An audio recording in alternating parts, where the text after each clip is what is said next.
Chapter 10, Dragons and Dust. "Let's clean this room first," a woman's voice says from the hall. A second woman agrees. Chase pulls Ava down and they crawl under the bed. "Why are we hiding?" Ava whispers. "We have the right clothes now." "Because we still can't risk messing up the timeline," Chase says, pinching his nose to keep from sneezing. "It's so dusty." At least they know no one cleans under here.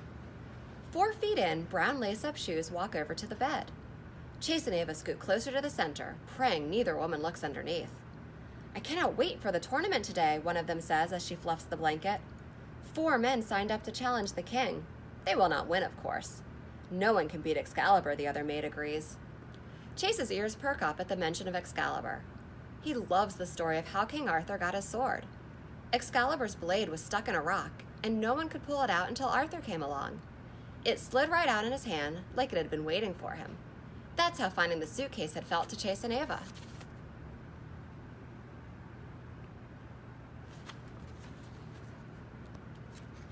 King Arthur beats his opponents because of his strength and skill, the first mate argues. Excalibur doesn't have anything to do with it. "Perhaps you're right," the other says as they tidy the closet. "Now let's hurry. The tournament starts in less than 1 hour." Chase waits until the door closes behind the woman. Then he nudges Ava and they slide out from under the bed. "Look," Ava cries. He follows her gaze to a giant portrait on the wall. It had been hidden by the closet door. "That's the king," Chase says, and he is holding the famous sword the maids were talking about. "I know," Ava says impatiently, "but look closer, look at the handle."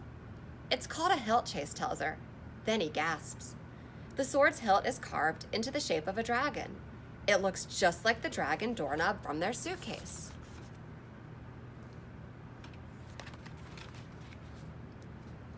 Chapter 11, A Secret Door. "The dragon doorknob is not a doorknob after all." "How did Excalibur's hilt get into our suitcase?" Chase asks. "King Arthur's sword is supposed to be unbreakable. Who broke it?" "Broken," Ava repeats. That's why those knights laughed at that word. They must have broken it. Chase shakes his head. "Remember how they were talking about a man with 2 different colored eyes? It sounded like he did it." "Let's go find him," Ava insists. "If he broke Excalibur and sent the hilt into the future, then he must know how to get us home." "There's no time," Chase says. "If King Arthur doesn't have Excalibur all in one piece, he might lose the sword fight with Big Rob. And if he gets seriously hurt, or worse, that would change the whole course of history. Maybe it really is up to us to fix this." An uneasy thought enters Chase's mind. Unless, oh no! "What is it?" Ava asks. What if the man at the flea market was trying to get the hilt back to Arthur before the tournament? Maybe that's why he was so worked up when he couldn't find the suitcase. He could be a good guy. We might have ruined everything by taking it. Ava grabs his arm. "Maybe you're right, but we're here now, and we have the hilt. So let's go get the suitcase and fix this." As soon as they open the bedroom door, voices and laughter from downstairs make them shut it again. They can't risk going out the way they came in. "In my books, there are always secret passages inside old castles," Chase says. "We could use one of those right now." Ava feels along the wall. Her hand slides under the king's portrait. "I found something." The painting itself is a door.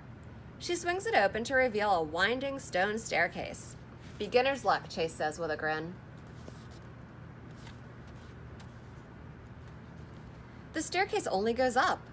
Chase hopes it will meet up with another staircase that goes down. He takes a deep breath and leads the way. They're both breathing hard when they reach a dead end. Light peeks through the edges of the stones. They wedge their hands into the teeny gaps. The stones shift slightly. "Push," Ava says. "There's definitely something on the other side." They try again and again, pressing on different stones, and crash! The stones fall forward, and Chase and Ava tumble after them. They scramble to their feet. They're in a small round room with a glass ceiling. There's a white-haired man in a pointed purple hat standing behind a desk piled high with books. "Come for another card trick?" the man grumbles.